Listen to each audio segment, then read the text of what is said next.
அனைவருக்கும் வணக்கம். கும்பராசினியர்களுக்கு நிகழ இருக்கும் செவ்வாய் பயிற்சி என்ன மாதிரியான நன்மைகளை எல்லாம் ஏற்படுத்தி கொடுக்க இருக்கு, கிரக நிலைகளின் ரீதியாக அமைய இருக்கும் சாதகங்கள் என்ன, பாதகங்கள் என்ன, மேலும் என்ன மாதிரியான முன்னேற்றங்கள் எல்லாம் உங்களுடைய வாழ்வில் ஏற்பட இருக்கு. குறிப்பா 31/5/2024 முதல் தனது சொந்த ராசியான மேசராசியில் சுக்கிரனோடு இணையும் செவ்வாயால் கும்பராசியினருக்கு சுக்கிரமங்கள யோகம் ஏற்பட இருக்குதுங்க. இதன் காரணமாக என்ன மாதிரியான முன்னேற்றங்கள் எல்லாம் ஏற்பட இருக்குது, கும்பராசியினரை பொறுத்த வரைக்கும் இந்த காலகட்டங்களில் கிரகங்களுடைய சஞ்சார நிலைகள் என்ன என்று பார்க்கும்போது, மேஷத்தில் சுக்கிரனும் செவ்வாயும் இணைந்து சஞ்சரிக்கிறாங்க. ரிஷபத்தில் சூரியன், குரு, புதனும், கன்னிராசியில் கேதுவும், கும்பத்தில் சனி பகவானும், மீனத்தில் ராகுவும் சஞ்சரிக்கிறாங்க. இந்த கிரகங்களுடைய சஞ்சார நிலைகளின் காரணமாக என்ன மாதிரியான முன்னேற்றங்கள் எல்லாம் உங்களுடைய வாழ்வில் ஏற்பட இருக்கு என்பது குறித்தான முழுமையான பதிவு தான் இந்த வீடியோல நம்ம விரிவா பார்க்க போகிறோம். அதற்கு முன்னாடி புதன் பகவானை பற்றி, செவ்வாய் பகவானை பற்றி சற்று விரிவாக தெரிந்து கொள்வோம். அங்காரகன் என்பவர் இந்து தொன்மவியல் கூற்றுப்படி நவகிரகங்களில் செவ்வாய் கிரகத்தின் அதிபதியாவார். அங்காரகன் என்றால் சிவப்பு நிறத்தவன் என்று பொருள். இந்து தொன்மவியல் படி இவர் ஒரு போரின் கடவுளும் பிரம்மச்சாரியும் ஆவார். இவர் பூமாதேவியின் மகனாக கருதப்படுகிறார். ஜாதிடத்தின்படி செவ்வாய் பகவான் மேஷம் மற்றும் விருச்சகம் ஆகிய ராசிகளுக்கு சொந்தக்காரராவார்.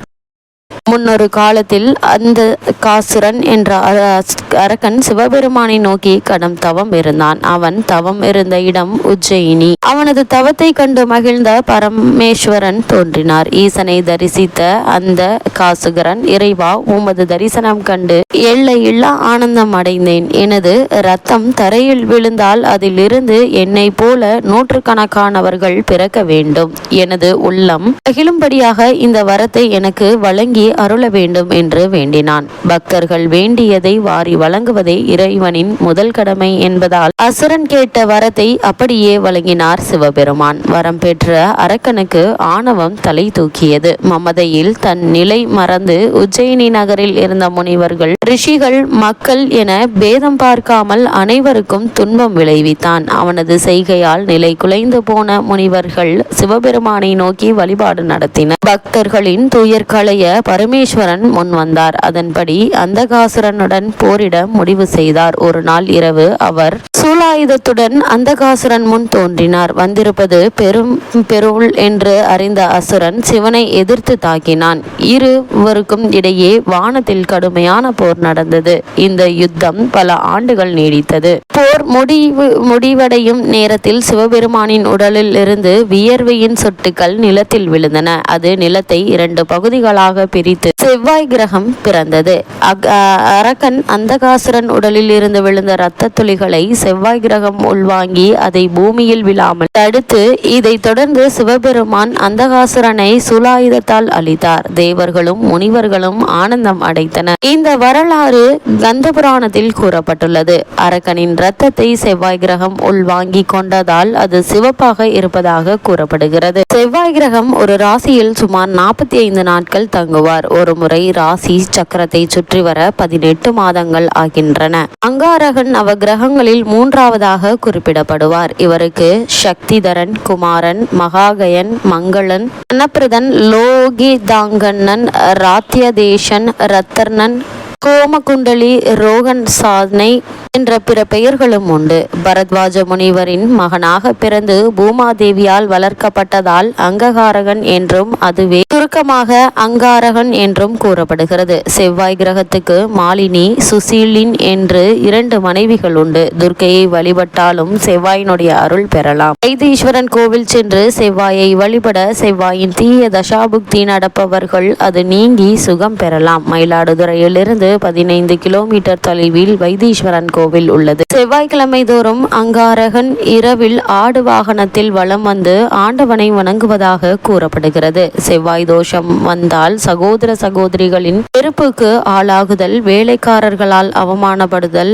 பூர்வீக பூமியை விற்று குடி, சூது, பெண் என்று அலைதல் போன்றவற்றிற்கும் காரணமாகிவிடும். குடியிருக்க வசதியான வீடு கூட செவ்வாய் தோஷம் வந்தால் அமையாது. செவ்வாய் தோஷம் பரம்பரையாக வரும் தன்மை கொண்டது. ஒரு மனிதனின் ஆற்றல் செவ்வாய் ஜாதகத்தில் அமைந்த விதத்தில்தான் அமையும். வெளிநாட்டு ஆதிக்கம் இந்தியாவில் பல நூற்றாண்டுகள் இருந்ததற்கு நாட்டின் செவ்வாய் தோஷமே காரணமாகும். செவ்வாய் தோஷமுள்ள பெண் ஆண்மை குணம் அதிகம் உடையவள். செவ்வாய் தோஷம் உள்ள ஆண் பெண் தன்மை உடையவர். செவ்வாய் தோஷம் 7ஆம் இடத்திலும் 8ஆம் இடத்திலிருந்தும் செயல்பட்டால் திருமணம் ஆனவுடன் செயல்பட ஆரம்பிக்கும். 12ஆம் இடம் 2ஆம் இடம் என்றால் பிறந்தது முதலே இருக்கும். 4ஆம் இடம் செவ்வாய் வீடு. வாய்க்கும் போதே, கல்வி கற்கும் போதோ, பயணம் செய்யும் போதோ, உத்தியோகம் பெற்ற பின் மட்டும் செயல்படும். செவ்வாய் தோஷத்தை நீக்குவதற்கு செவ்வாய்க்கிழமைகள் வள்ளலாரின் தெய்வமணி மாலை, குமரகுருபர சுவாமிகள் எழுதிய திருச்செந்தூர் கந்த வெண்பா, அருணகிரிநாதரின் திருப்புகழ், குறிப்பாக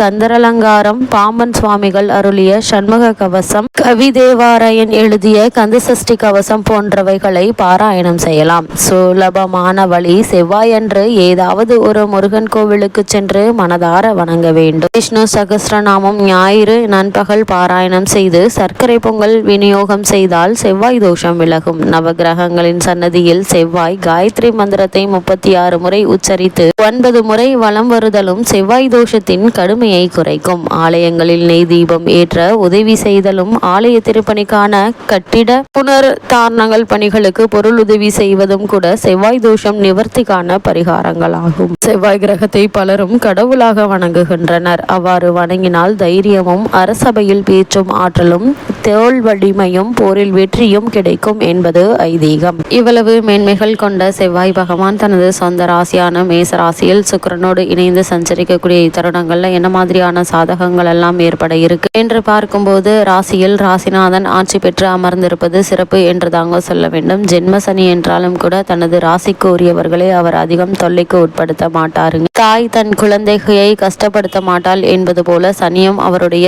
சுபாவமான பலன்களால் சிறிய தொந்தரவுகள் தந்தாலும் பெரிய அளவில் துன்பப்படுத்த மாட்டாருங்க. கும்பராசிக்காரர்கள் 7.5 சனியுடைய பாதிப்பில் மிக குறைந்த அளவுதான் பெறுவார்கள். அதே போல 3ஆம் இடத்து சுக்கிரன் இந்த காலகட்டங்கள்ல சுகங்களை வாரி வழங்க இருக்கிறாருங்க. இதன் காரணமாக கணவன் மனைவி உறவுகள்ல பெரிய கருத்து வேறுபாடுகள் வருவதற்கான சூழல் இல்லைங்க. அப்படியே இருந்தாலும் கூட ஒருவருக்கொருவர் விட்டு கொடுத்து நடந்து கொள்வதன் மூலமாக நல்ல ஒரு முன்னேற்றமே ஏற்பட இருக்குது. தொழில் ஸ்தானத்தை ஜீவனஸ்தானத்தையும் குரு பார்ப்பதால் வேலை பார்க்கும் இடத்தில் எந்த ஒரு சிக்கலும் இல்லைங்க. நல்ல ஒரு முன்னேற்றம் கிடைக்கக்கூடிய ஒரு தருணமாக தான் இந்த செவ்வாய் பயிற்சி அமைஞ்சிருக்குது. அதே போல தொழிலும் நல்லபடியாக நடைபெறும் என்பதை கிரகங்களுடைய சஞ்சார நிலைகள் தெளிவாகவும் உறுதியாகவும் எடுத்துக்காட்டுதுங்க. கும்பராசினியர்களை பொறுத்த வரைக்கும் என்ன மாதிரியான விஷயங்களை நீங்கள் கவனமாக இருக்க வேண்டும் என்று பார்க்கும்போது, 2இல் ராகு செவ்வாய் இருப்பதை கவனத்தில் கொள்ள வேண்டுங்க. 3க்குரியவர் 3க்கு 12ஆம் இடத்தில் ராகுவோடு அமர்ந்திருப்பதால் சகோதர உறவுகளை கவனமாக கையாள வேண்டும். இடங்களை வாங்குவது, விற்பது போன்ற ரியல் எஸ்டேட் தொழில் செய்பவர்கள் கவனக்குறைவாக இருக்கக்கூடாது. வீடு கட்டும் போது சிறு தடைகள் ஏற்படலாங்க. அதனால் சற்று எச்சரிக்கையாகவும் கவனமாகவும் இருப்பது மிக மிக நல்லதுங்க. இந்த ஒரு செயலை செய்வதற்கு முன்னரும் யோசித்து சிந்தித்து செயல்படுவது நல்லது என்பதை கிரகநிலைகள் உங்களுக்கு அறிவுறுத்துது. கும்பராசினியர்களுக்கு கிரகநிலைகளின் ரீதியாக கூறப்படும் பரிகாரம் என்ன என்று பார்க்கும்போது, அனுமனை வணங்க அனைத்தும் நன்மையாக விளையுங்க. அருகே உள்ள நவகிரக சன்னதிக்கு சென்று 9 முறை வலம் வாருங்கள். எண்ணற்ற நன்மைகள் உங்களுடைய வாழ்வில் ஏற்படும்.